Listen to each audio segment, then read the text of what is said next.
2 hours before her wedding, Emily Carter stared at her reflection in the bridal suite mirror and felt absolutely nothing. The expensive dress was perfect. The flowers were perfect. Their venue overlooking the lake was perfect. Yet the closer she got to saying, "I do," the more certain she became that she was making the biggest mistake of her life. Downstairs, hundreds of guests were arriving to celebrate her marriage to Ryan Whitmore, a wealthy entrepreneur whose family seemed to have everything. Everyone told Emily how lucky she was. Her parents adored him. Her friends envied her. On social media, they looked like the perfect couple. But somewhere along the way, she realized she had fallen in love with the idea of the life Ryan offered, not with Ryan himself. As panic settled into her chest, Emily opened her phone and scrolled through her contacts. Her thumb stopped on one name, Ethan Brooks. A widowed single father raising his young daughter alone. Ethan had been her best friend for years. He was the person she called when life fell apart, the person who remembered every important date, and the person who always showed up when someone needed help. Months earlier, Ethan had quietly admitted he loved her. He never pressured her, never asked her to choose him, and never interfered with her relationship. He simply told her the truth and accepted her decision when she chose Ryan. After that conversation, Ethan kept his distance, believing it was the respectful thing to do. Emily stared at the empty message box for nearly a minute. Then she typed 7 words, "If you still want me, come get me." Her hands trembled as she pressed send. Across town, Ethan was helping his 8-year-old daughter, Sophie, finish a school project when his phone buzzed. He looked at the message once. Then again. For a moment, he couldn't breathe. He had spent months trying to move on, convincing himself that Emily's happiness mattered more than his feelings. Sophie noticed the expression on his face. "Dad, what's wrong?" she asked. Ethan showed her the text. The little girl read it carefully before looking up at him. "The lady you love is getting married today, right?" Ethan nodded. Sophie thought for a second. "Then why are you still sitting here?"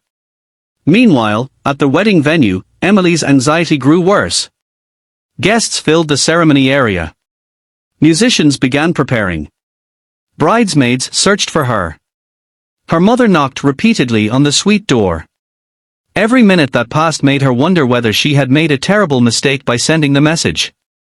Then her phone lit up. One new message. It was from Ethan. "I'm on my way." Emily's heart nearly stopped.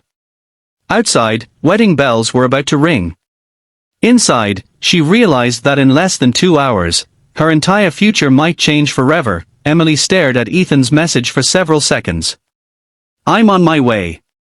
For the first time all day, the panic in her chest eased.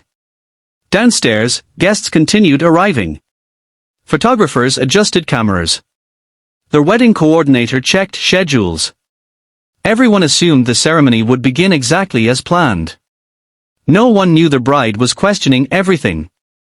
Emily sat on the edge of a chair and thought about the years she had known Ethan. He had helped her move apartments. He had shown up when her father was hospitalized. He remembered birthdays, important interviews, and the little details most people forgot. Most importantly, he never made her feel like she had to earn his attention. Ryan wasn't a bad man. He was successful, ambitious, and respected.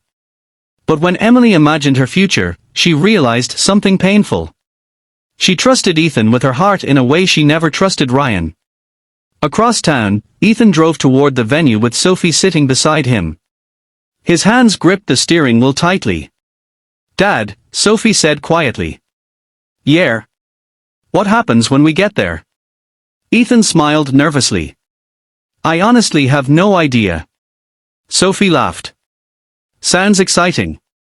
Despite her smile, Ethan's mind was racing. He wasn't driving to stop a wedding. He wasn't driving to make demands. He was driving because someone he cared about had asked for help. What happened next would be Emily's decision. An hour later, he arrived at the lakeside venue. Luxury cars lined the entrance. Guests in formal clothing filled the grounds. Ethan suddenly felt very out of place. A single dad in a simple suit standing outside a wedding that wasn't his. Before he could change his mind, his phone rang. It was Emily. "Can you come to the garden behind the venue?" she asked softly. "I'm there." A few minutes later, Emily appeared. For a moment, neither of them spoke. She looked beautiful. But Ethan immediately noticed the tears in her eyes. "You came," she whispered. "You asked me to." Emily laughed through her tears.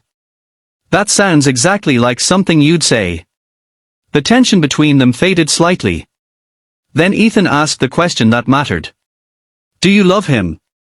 Emily looked away. The silence gave him his answer. "I care about him," she admitted. "But..."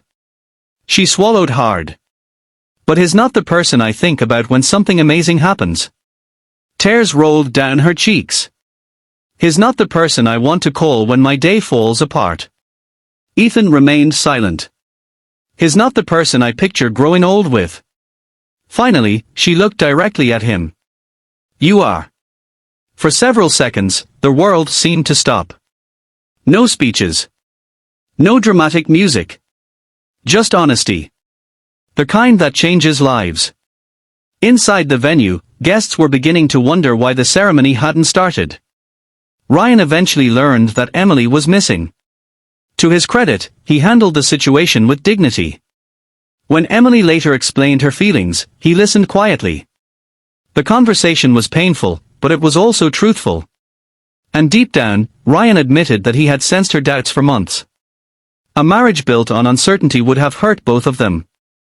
As the afternoon sun reflected across the lake, Emily walked back toward the venue one final time. Not to get married. To explain her decision herself. Ethan waited outside with Sophie. He wasn't celebrating. He wasn't assuming anything. He simply waited. Because that's what he had always done. An hour later, Emily emerged from the building. The wedding was officially cancelled. The future was uncertain. Friends and family would have questions. Some people would criticize her decision. Others would never understand it. But for the first time in a long time, Emily felt honest. She walked toward Ethan. Sophie grinned and quietly stepped a few feet away to give them privacy.